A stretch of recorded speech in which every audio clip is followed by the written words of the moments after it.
जो मामलात चार दीवारी के अंदर डिस्कस होने चाहिए वो चार दीवारी के अंदर डिस्कस हो। उनका जो तकाजा उमर साहब से करेगा तो उसमें सिर्फ हैरत का इजहार किया जा सकता है। उसमें उसके साथ है, हम उसके सिपाही हैं और साहब के सिपाही हैं। जो उसका हुक्म होगा, जो तंजीम का हुक्म होगा, हम उस पर डटे हुए हैं। जम्मू कश्मीर की सियासत में इन दिनों नेशनल कॉन्फ्रेंस के भीतर भारी उथल पुथल चल रही है और इसकी वजह मुख्यमंत्री उमर अब्दुल्ला के कार्यकाल, फैसलों और हालात को लेकर उठे सवाल बताए जा रहे हैं। पार्टी के वरिष्ठ नेता और अनंतनाग राजौरी से सांसद मियां अल्ताफ अहमद लारवी ने खुलकर मुख्यमंत्री की कार्यशैली, बयानबाजी और शासन के तौर तरीकों पर गंभीर सवाल उठाए हैं।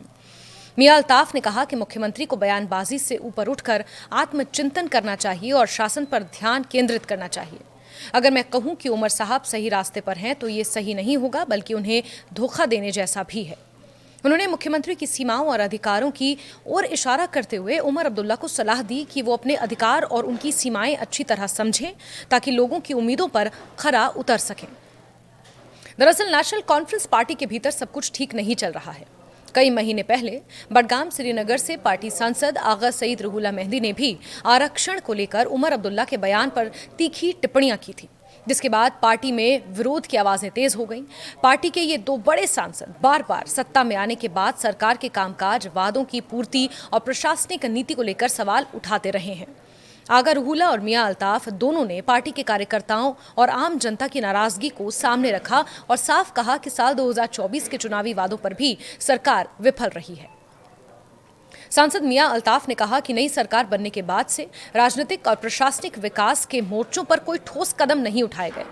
उनके मुताबिक सरकार ना तो लोगों की समस्याओं को गंभीरता से ले रही है, ना ही जनहित के मुद्दों को प्राथमिकता दे रही है।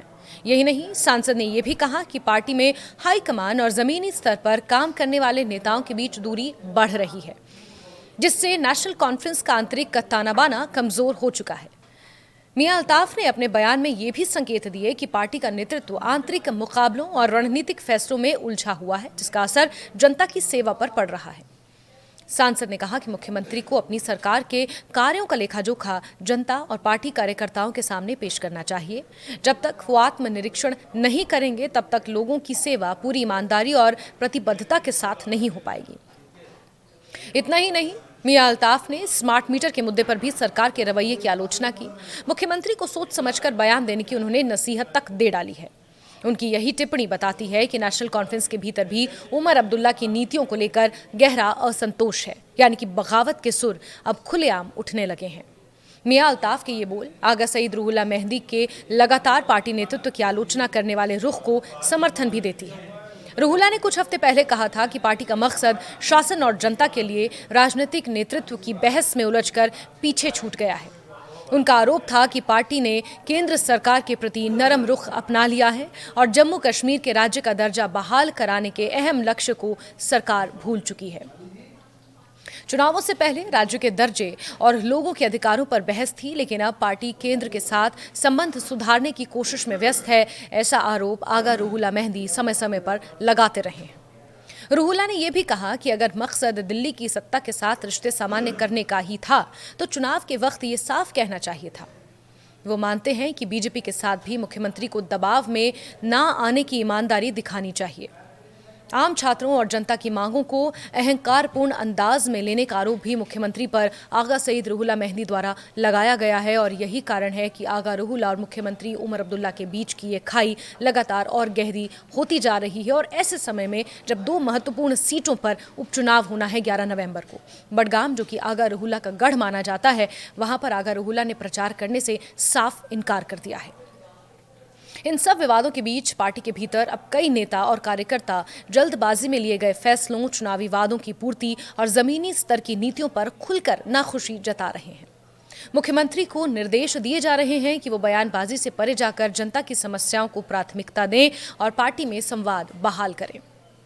मौजूदा परिस्थितियों में नेशनल कॉन्फ्रेंस के इन दोनों बड़े सांसदों के तेवर ये दर्शाते हैं कि उमर अब्दुल्ला की सरकार को न सिर्फ विपक्ष बल्कि अपनों से भी तीखी आलोचना का सामना करना पड़ रहा है। सत्ता संभालने के बाद से सरकार ने राजनीतिक, प्रशासनिक, जनहित के मुद्दों पर ठोस नीति बनाने और काम शुरू करने में गंभीरता नहीं दिखाई है। ऐसा पार्टी के भीतर से ही अब आवाज उठ रही है। राजनीतिक नेतृत्व पर बहस, बीजेपी के साथ संबंधों, चुनावी घोषणाओं की पूर्ति, रोजमर्रा की प्रशासनिक कार्यवाही की पारदर्शिता पर सवाल खड़े हो रहे हैं। पार्टी के ही सांसद मुख्यमंत्री को जनता की सोच और कल्याण की फिक्र करने की हिदायत भी दे रहे हैं।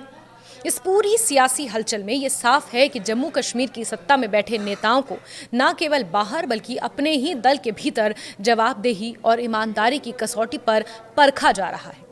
पार्टी हाईकमान को चाहिए कि वो विचार विमर्श, आत्मचिंतन, ईमानदार संवाद के साथ कार्यकर्ताओं और जनता के लिए काम को प्राथमिकता दे, ताकि पार्टी की जड़ें और सरकार के प्रति जनता का भरोसा मजबूत हो सके।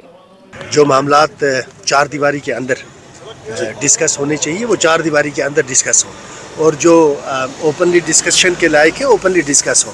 बहरहाल उमर साहब बहुत बड़े लीडर हैं, कदावर शख्सियत हैं, उनके साथ पूरी जमात उनके साथ खड़ी है।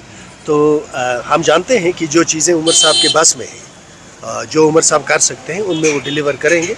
जो चीज़ें उनकी बस में नहीं हैं, उनका जो तकाजा उमर साहब से करेगा तो उसमें सिर्फ हैरत का इजहार किया जा सकता है। अल्ताफ साहब और रूहुल्लाह साहब का वो नेशनल कॉन्फ्रेंस के बिल्कुल हमारे एमपीज़ हैं, तो अपना अपना हर एक को होता है कि अपनी मतलब एस्पिरेशन लोगों को खुश करने का, लोगों को मतलब लोगों की बात करना कोई गलत बात नहीं है। तो जिस तरीके से अल्ताफ साहब ने कल कहा कि वो नहीं हुआ जो होना चाहिए था, तो हमारा अल्ताफ साहब तो या रूहुल्लाह साहब हमसे ज़्यादा जानते हैं, क्योंकि वो पार्लियामेंट में हैं, कि वहाँ पे हम यूटी में क्या कर सकते हैं, किस तरीके से हम कर रहे हैं, वो तो हमने किया और आगे भी करता रहेंगे। और मैं यही समय में कल भी एक फंक्शन में वहाँ पे इंटरव्यू दे रहा था, तो मैंने वहाँ पे भी कहा कि जो काम मैं अपनी कॉन्स्टिट्यूंसी की बात करूँगा, अनंतनाग वेस्ट की बात करूँगा।